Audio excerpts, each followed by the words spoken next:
I'm a psychologist and I hear the same thing about dating all the time. People are putting in a lot of effort, texting back and forth, trying to meet up. But when they finally do meet face to face, it feels stressful and high pressure instead of fun. And then afterwards they hear, sorry, I didn't feel any chemistry. In my experience, this usually isn't about us doing something wrong, right?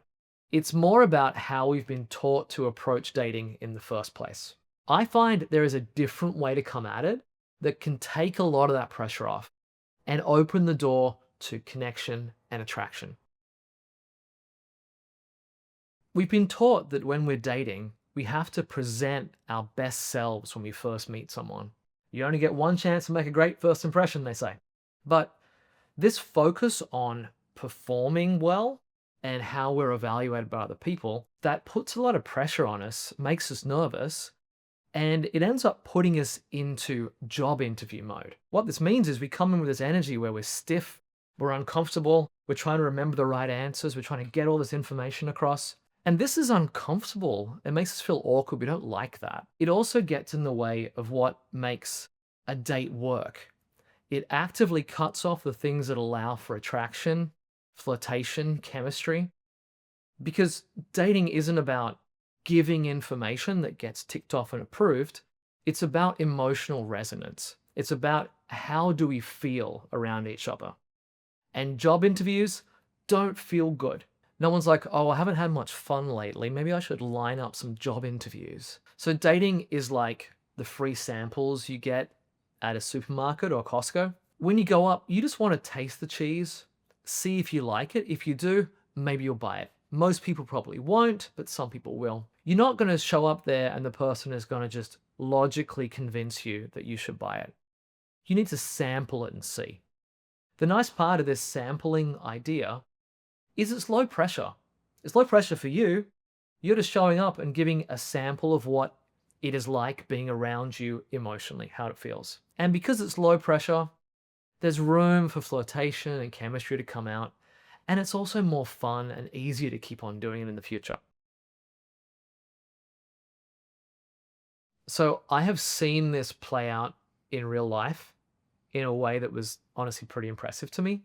So I have this friend who he'd been on a ton of dates and they hadn't gone anywhere. It's basically a bunch of first dates.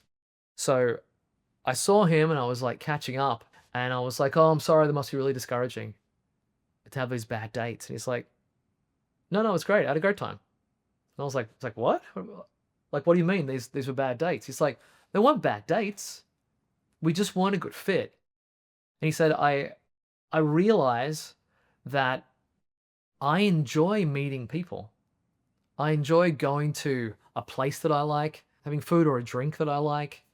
And I like getting to hear people's stories. I like getting to share my stories with them. I like being playful. I like having fun. It's just good to have an interaction with somebody. And he's like, it doesn't work out most of the time because most dates don't work out, which is true. Like the most common number of dates you'll have with somebody is one. So he shifted his expectation from, boy, I hope they like me and I hope this works out, to, oh, I'm going to enjoy meeting a new person and sharing stories. Maybe some of the time it'll end up being a good fit, but I'm going to enjoy myself either way. And he even noted that he's gotten some friends out of doing this. In fact, one of his close friends now is someone that he originally went on a date with. What we're looking for is a goal going into a date that is going to make it low pressure. So if there's a goal of have fun, get to meet a new person, see if there's a connection, that's great. If it's high pressure, like they must like me, this must lead to something, that's going to make us really uncomfortable. So one of the ways I found to do this and make it fun was that I would pick locations that I wanted to visit for some reason. Maybe it was a coffee shop that I'd heard was good, or I'd go back to an old place that I liked. That way I know that I'm going to have a good time in the location. On top of that, right, if you go to some place that you've been to before and you genuinely like and feel comfortable in, you're going to find that you're more relaxed when you're on the date. If the date involves going to a whole new neighborhood and some place you've never been before, you don't really know how it works, you're already going to be on edge, right? Let's at least have it in your comfort zone. And then when you're in that location on the date, I encourage, if possible, don't even think about how you're doing. Don't even bother to try to figure out what they think about you. Just focus on trying to make it fun for you and make it fun for them. If your goal is fun, that is a much better focus of your attention. If we're trying to move away from that job interview dynamic, how do we go about doing it? So I think of it as just trying to do the kind of interaction style you would have with friends that you would not do on a job interview. On a job interview, you are very careful, controlled. With your friends, you're probably a lot looser. You want the other person to see more of who you are, not this awkward, best self-controlled job interview thing in your awkward suit. You don't want to interact like you are talking to a stranger. Like, we don't like that. It's too polite, it's too constricted, it's too safe. It's like you keep reminding people all the time, hey, we don't know each other, we're really disconnected. We want to instead engage more like we do with our friends. So think about what kind of topics allow you to get into fun things or exciting things or bring up positivity. Probably not a bunch of work discussion or like how many siblings you have or your dad's back problems. So laughter is a whole lot more than jokes. I have no idea how to be funny or become funny. So I honestly think about it more as being fun rather than funny. So you're looking for ways to brighten the mood, to lighten the mood, to make it fun, even if it's silly sometimes. So you know how your dad makes the same kind of dumb jokes all the time, but it still kind of lightens the mood? Well, that is the point. He is not thinking, oh, I should get a Netflix special. He's doing it because it impacts the energy. Personally, I make the same jokes all the time. When I was younger, people used to say, oh, I like your accent. And I would say, thanks, I work out. It is dumb, but it would lighten the mood. And this is what we're trying to do here.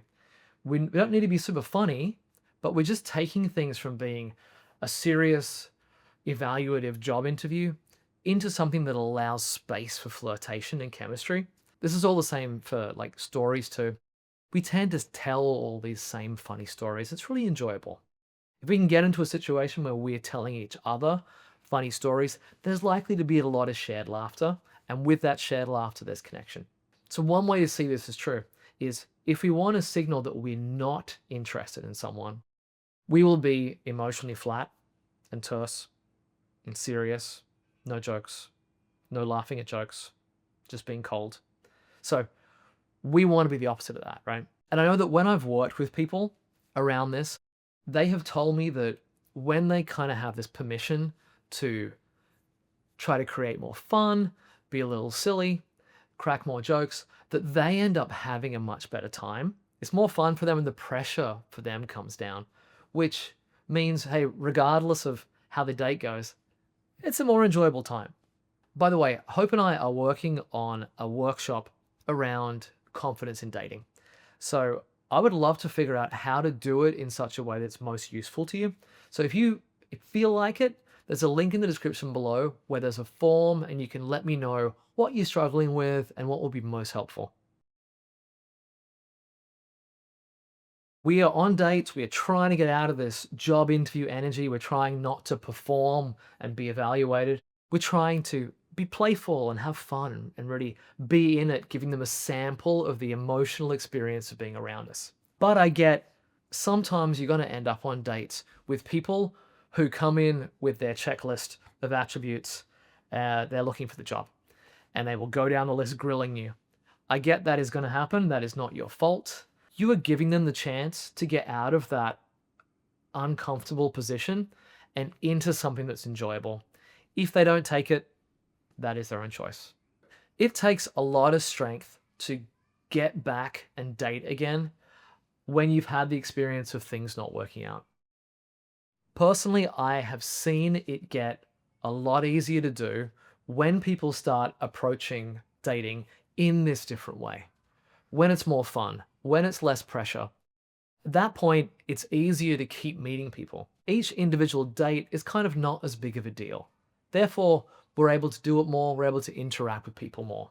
Sometimes we'll bump into somebody where there is some kind of connection, and we get to go to the next level deeper, where real connection happens, right? Again, because people do not connect from resumes, right? They connect with stories, with shared experiences, with laughter, and with fun. But then a really common question comes up. How does that turn into deeper connection? Well, in the next video, I'll help you understand that through the art of conversation and the psychology of connection.